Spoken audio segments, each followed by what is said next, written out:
sort of hard to know, well, where do we start with all this, and how do you really start your research? One of the things that I think is really helpful is the packet that Jess has so graciously put on this webinar. There's 66 pages there of just amazing material that really helps you start the process. And I really wish that that's what I had first when I started. That came along a little later, and it helped to sort of jumpstart our program here at UNC Charlotte. But what I actually started with is the link I just put into the chat box. This is an older article that's was featured on the Transgender Law and Policy Institute website, written by Dr. Jenny Beeman. And it talks about, well, who should be at the table? So part of part one was figuring out, well, who's supposed to be here? Right? The second piece is that I had to figure out, well, who are my allies? And in who's supposed to be here, who are my allies that are already a part of that group? Now, this could be relying on SafeZone allies, could be relying on folks you know, but I had to form a coalition.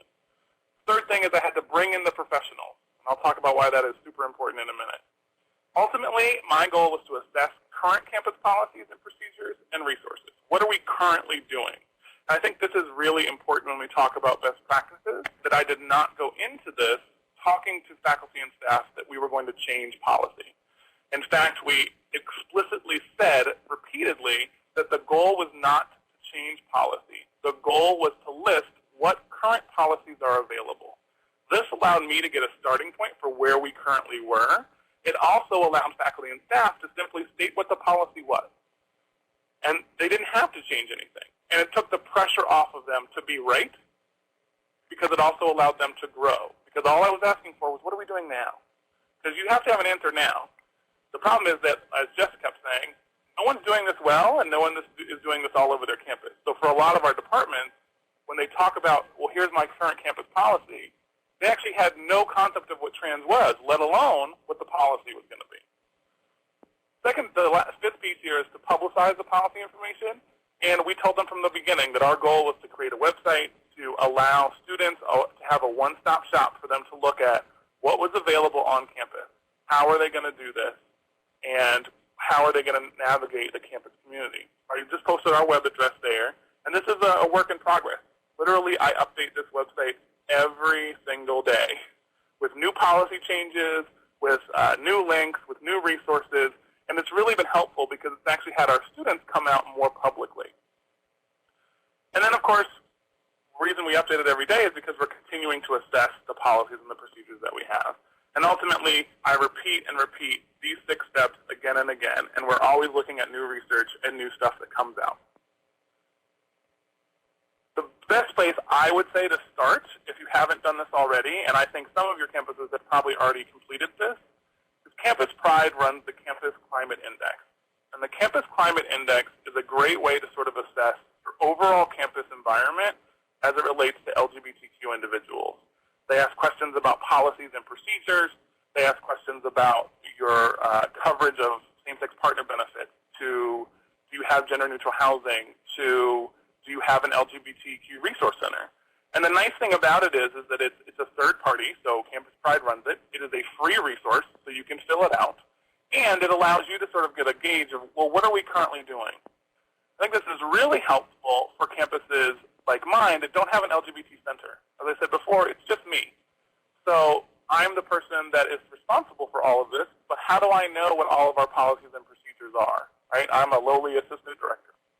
So part of this also allowed me to reach out to other partners. And I said, and I'm going to talk about coding a lot here. I didn't say I'm doing this thing about LGBT inclusion. What I said is we're doing a national assessment on current policies and procedures, and I need to sort of learn about what our current policies are to complete the assessment. That's it. So it was a lot easier for different departments like human resources and housing, et cetera, to explicitly tell me what their policies were, because, again, they're participating in national assessment, and assessment was one of the buzzwords that was really helpful on our campus. I didn't lie and say that it wasn't LGBT. I told them what the link was. But, again, I wanted to talk about, in their language, what was helpful. The Campus Climate Index gave us a gauge of not just trans identities, but LGBTQ stuff overall. When UNC Charlotte completed this, we actually got 4 out of 5 stars, which is a really great rating. The problem that we found was there were 2 areas we were really struggling in. One was what we did at the employee level. We don't offer same-sex partner benefits. We don't really cover employees in the same way that we do students. And so we really haven't been able to really bridge the gap for faculty and staff in terms of LGBTQ inclusion and creating an affirming environment for them. Now, interestingly enough, and this is probably true for other campuses, because I work in student affairs, I have no purview over what happens with human resources. So unfortunately, that was an area that I really couldn't affect change in, at least not in my role on campus. The other area that came up in the Campus Climate Index, though, was we weren't doing enough for transgender students, that we weren't doing stuff based on gender identity and expression. It wasn't in our policies. It wasn't in our resources. It wasn't in anything we were doing on campus currently. So we really needed to beef that up. So the Campus Climate Index is a great way to sort of get going with where you are now. These are some free ideas that I'm just going to throw out there, and Jeff actually helped to develop this list here. Part of what you can start doing is what I'm betting some of you are doing right now. Some of you are probably sitting in a room with other staff and faculty from your campus. There's your fan club, right? There's your group that's going to start the coalition building. If they came to the webinar, they might come and help you do some other stuff. And actually, we utilized the webinar by Jessica Pettit to start off our coalition at UNC Charlotte as well. We took the names and email addresses of everybody there, and we asked them explicitly, do you want to continue this work? And a lot of them said yes. Some of them said no. And that was the starting point for who was going to be at the table next. Surveying existing policies and procedures, again, that doesn't cost you anything. You can also gather best practices. And the Transgender Law and Policy Institute, their college index, which Jenny Beeman runs for them, is updated all the time with what's available in terms of policies and procedures. They also offer best practices. They also discuss, how many colleges and universities are doing X, Y, and Z. And finally, applying for supporting grants. And I'll talk about how we use grant funding here. But grants is a buzzword, especially in hard economic times. So if I code this trans work as grant-funded activity, I can get departments who may not have signed on under the trans umbrella. They may not have said, yeah, we want to work for trans inclusion, but they will say, yes, I want to be a part of a grant-funded opportunity because that's going to look good on my final report. The key when you're dealing with trans stuff overall, and I think this was the hardest lesson for me to learn as an administrator, is that sometimes you take all the stuff you've worked on, you crinkle it up, and you throw it away. Because stuff changes every single day. Policies and procedures relating to trans identities change every single day. The needs of students, how students are identifying, the language that they're using, changes every single day. So how can I write policies and procedures that are inclusive? So one of the first things I realized was if I try to write policies and procedures as a hard copy document, I'm going to be throwing away a lot of paper. So we went electronic, which allows me to do instant updates, which allows me to do instant updates of policies and procedures. And electronically, everything stays new and fresh, we hope. And checking up and following up on that is a lot easier than trying to print out documents of policies and procedures. Right?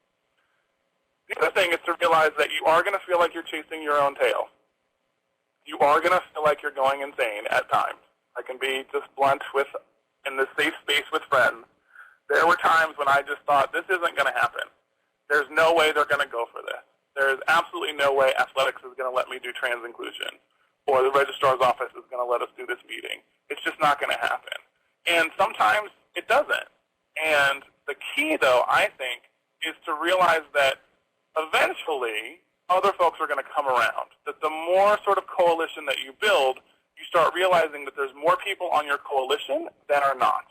And the people who are not are often holding up the policies and procedures for other departments.